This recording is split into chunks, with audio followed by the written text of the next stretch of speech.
Hello students, I am Nalini सेठ। आज हम क्लास 4 रचना प्रसून का चैप्टर नंबर 11 क्रिया, इसका हम रिवीजन करेंगे। तो सबसे पहले हम इस चैप्टर को पढ़ते हैं, समझते हैं कि क्रिया किसे कहते हैं, कितने प्रकार की होती है, ये सब हम पहले एक बार दोबारा से रिवाइज करते हैं। फिर मैं आपको एक रिवीजन टेस्ट दूंगी जो आपको अपने आप करना होगा, ठीक है। तो सबसे पहले देखते हैं, नीचे लिखे वाक्यों को पढ़िए और रंगीन छपे शब्दों पर ध्यान दीजिए। यहाँ पर कुछ सेंटेंसेस दिए गए हैं। सूर्य निकल रहा है और रंगीन छपे शब्दों पर निकल रहा है, ये है कलर्ड वर्ड्स, निकल रहा है। माली पौधों को पानी दे रहा है, पानी दे रहा है। नदी बह रही है, बह रही है। रवि पतंग उड़ा रहा है, उड़ा रहा है। तो ऊपर लिखे वाक्यों में निकल रहा है, बह रही है शब्दों द्वारा व्यक्त कार्य अपने आप हो रहे हैं, ठीक है। सूर्य निकल रहा है और नदी बह रही है, ये काम दोनों अपने आप हो रहे हैं, ठीक है। और पानी दे रहा है और उड़ा रहा है ना। माली पौधों को पानी दे रहा है और रवि पतंग उड़ा रहा है, ये दोनों काम किए जा रहे हैं, ठीक है। पहले वाले सेंटेंसेस में, दोनों सेंटेंसेस में नदी बह रही है और सूरज निकल रहा है, ये अपने आप हो रहे हैं। और माली पौधों को पानी दे रहा है और रवि पतंग उड़ा रहा है, ये दोनों काम किए जा रहे हैं। तो ये सभी क्या है, क्रियाएं हैं। जिन शब्दों से किसी कार्य के होने, जो कार्य अपने आप हो रहे हैं, ठीक है। सूरज निकल रहा है, नदी बह रही है, जिन शब्दों से किसी कार्य के होने या फिर करने का बोध हो, ठीक है। जिस शब्दों से किसी कार्य के करने, जिन शब्दों से किसी कार्य के करने या होने का बोध हो, करने या होने का बोध हो, उसे हम क्या कहते हैं, उसे हम क्रिया कहते हैं, उसे क्रिया कहते हैं, ठीक है। जिन शब्दों से किसी कार्य के करने या होने का बोध हो, उसे क्रिया कहा जाता है। लिंग वचन आदि के अनुसार क्रिया के रूप में कुछ परिवर्तन हो जाता है। जैसे लिंग के अनुसार क्रिया के रूप में परिवर्तन हो जाता है। जैसे मोहन पत्र लिख रहा है और सीता पत्र लिख रही है। मोहन क्या है, पुल्लिंग है, और सीता है स्त्रीलिंग। तो मोहन पत्र लिख रहा है, क्रिया चेंज हो गई, ठीक है। और सीता पत्र लिख रही है, वो स्त्रीलिंग है, तो वो उसके अकॉर्डिंग क्रिया चेंज हो गई। अब वचन के अनुसार क्रिया के रूप में किस तरह से परिवर्तन होता है। घोड़ा दौड़ रहा है, कितना है, एक घोड़ा, और घोड़े दौड़ते हैं। घोड़ा दौड़ता है और घोड़े दौड़ते हैं। तो जब एक घोड़ा है तो क्रिया क्या हुई, दौड़ता है। और जब एक से ज्यादा घोड़े हो गए तो क्या हो गई, क्रिया दौड़ते हैं। तो वचन के अनुसार इस तरह से क्रिया चेंज हो जाती है। और क्रिया के भेद समझ आ गए बच्चों आपको, यहाँ पर लिंग के अनुसार और वचन के अनुसार क्रिया चेंज हो जाती है। क्रिया के दो भेद होते हैं, सकर्मक। क्रिया के दो भेद होते हैं, सकर्मक और अकर्मक क्रिया। सकर्मक और अकर्मक क्रिया, ठीक है। सकर्मक और अकर्मक। सकर्मक कौन से होते हैं, सकर्मक क्रिया अर्थात कर्म के साथ क्रिया। सकर्म, सकर्म का मतलब क्या है, कर्म के साथ। अकर्म मतलब कर्म के बिना, ठीक है। तो जिन क्रियाओं का कर्म होता है उन्हें हम सकर्मक क्रिया कहते हैं।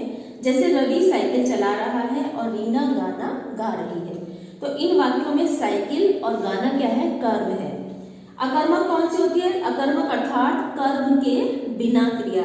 जिन क्रियाओं का कर्म नहीं होता है उन्हें हम अकर्मक क्रिया कहते हैं। जैसे मोर नाचता है और पंखा चलता है।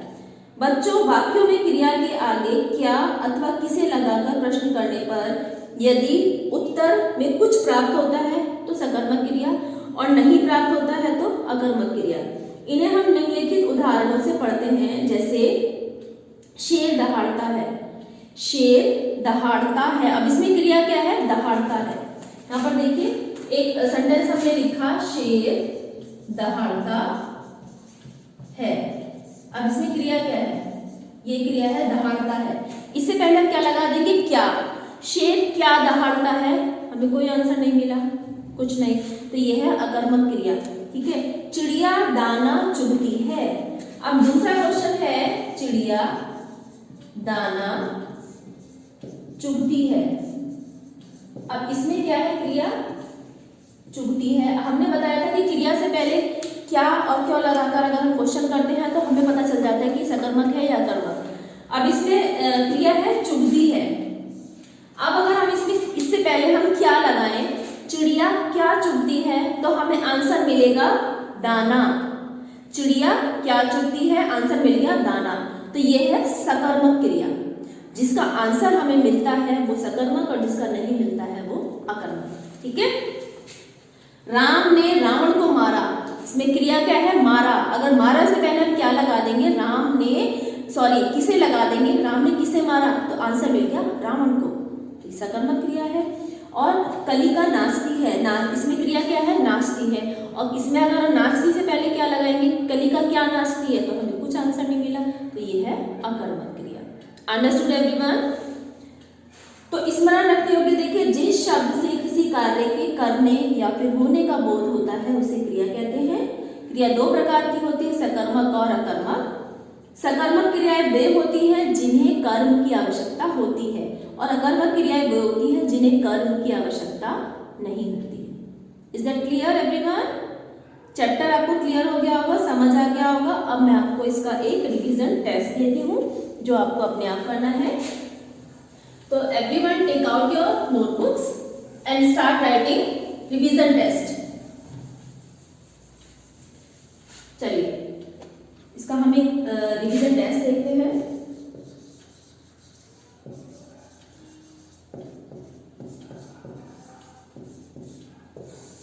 तो फर्स्ट क्वेश्चन है, प्रश्नोत्तर लिखिए। प्रश्नोत्तर लिखिए। तो बच्चों आपको फर्स्ट क्वेश्चन में क्या लिखना है, क्वेश्चंस के आंसर्स लिखने हैं। ये 4 मार्क्स का है।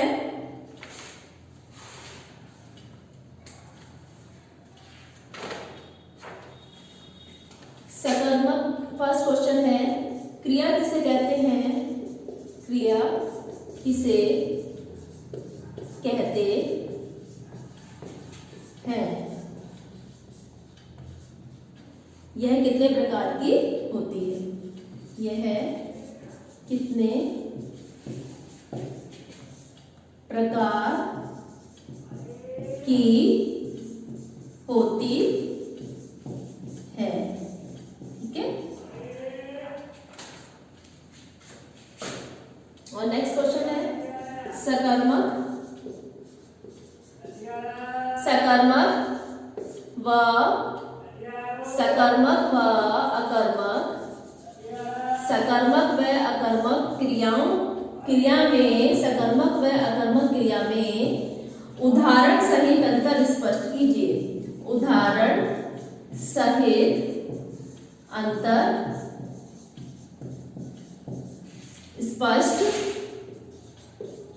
कीजिए।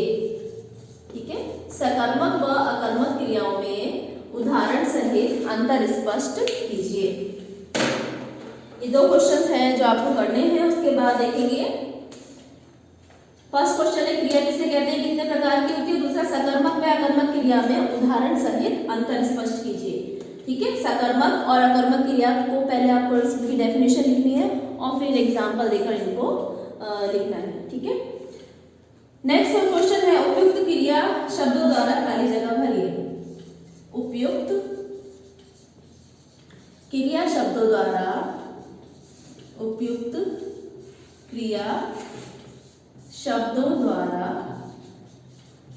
खाली स्थान भरिए। खाली स्थान भरिए। ये है आपका 4 मार्क्स का। ठीक है, फर्स्ट है, अध्यापक डैश रहे हैं। ठीक है, अध्यापक डैश रहे हैं, तो सही क्रिया शब्द आपको इसमें लिखना है। विभा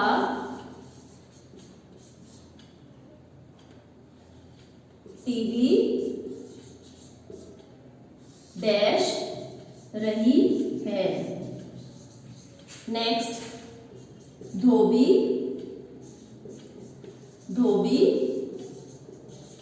कपड़े डैश रहा है। और लास्ट है, दर्जी कपड़े डैश रहा है। ओके, ये 4 सेंटेंसेस यहाँ पर दिए गए हैं। इसमें आपको सही क्रिया शब्द लिखना है। अध्यापक डैश रहे हैं, विभा टीवी डैश रही है, धोबी कपड़े डैश रहा है, दर्जी कपड़े डैश रहा है। ठीक है, तो इसमें सही क्रिया शब्द आपको लिखना है। अब है, निम्नलिखित वाक्यों में प्रयुक्त सकर्मक व अकर्मक क्रिया को पहचान कर लिखिए। निम्नलिखित वाक्यों में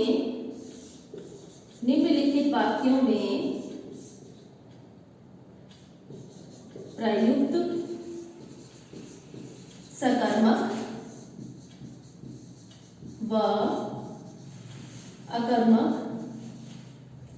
सकर्मक व अकर्मक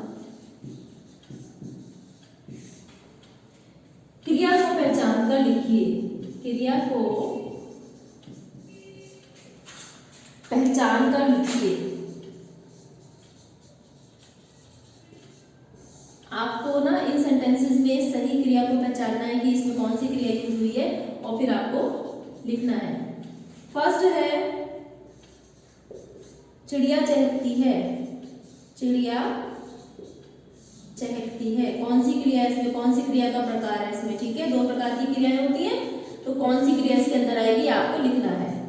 नेक्स्ट, रवि हंस रहा है। रवि हंस रहा है। तो मैंने अभी आपको बताया था क्रिया से पहले क्या और किसे लगाकर अगर आप क्वेश्चन पूछते हैं तो आपको पता चल जाता है कि इसमें कौन सी क्रिया है, सकर्मक या अकर्मक। ठीक है, नेक्स्ट है, बालक गेंद से खेलता है। बालक गेंद से खेलता है, इसमें कौन सी क्रिया यूज हुई है वो आपको लिखनी है। ठीक है, और लास्ट है, रवि मेला देखने गया। रवि मेला देखने गया।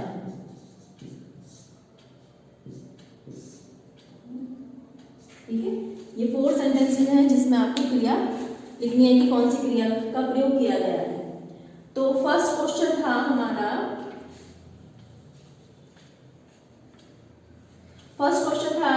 निम्नलिखित प्रश्नों के उत्तर दीजिए। क्रिया किसे कहते हैं, ये कितने प्रकार की होती है। सकर्मक व अकर्मक क्रिया में उदाहरण सहित अंतर स्पष्ट कीजिए, 4 मार्क्स। उसके बाद उपयुक्त क्रिया शब्दों द्वारा खाली स्थान भरिए, ये भी 4 मार्क्स का है। अध्यापक डैश रहे हैं, विभा टीवी डैश रही है, धोबी कपड़े डैश रहा है, दर्जी कपड़े डैश रहा है। और निम्नलिखित वाक्यों में प्रयुक्त सकर्मक व अकर्मक क्रिया को पहचान कर लिखिए। इसमें आपको इसे पहचान कर लिखना है कि इस वाक्य में सकर्मक क्रिया है या फिर अकर्मक क्रिया है। फर्स्ट क्वेश्चन है, चिड़िया, फर्स्ट सेंटेंस है चिड़िया चहकती है। सेकंड, रवि हंस रहा है। थर्ड, बालक गेंद से खेलता है। और फोर्थ सेंटेंस है, रवि मेला देखने गया। इसमें आपको पहचान कर लिखना है कि कौन सी क्रिया यूज की गई है। तो ये आपका टोटल 12 मार्क्स का टेस्ट है, ये आपको अपने आप करना है। तो बच्चों अच्छे से इसको रिवाइज करिए चैप्टर को, और जो भी रिवीजन टेस्ट आपको दिया गया है वो आप करिए और अपने एग्जाम के लिए अच्छे से प्रिपरेशन कीजिए। Thank you.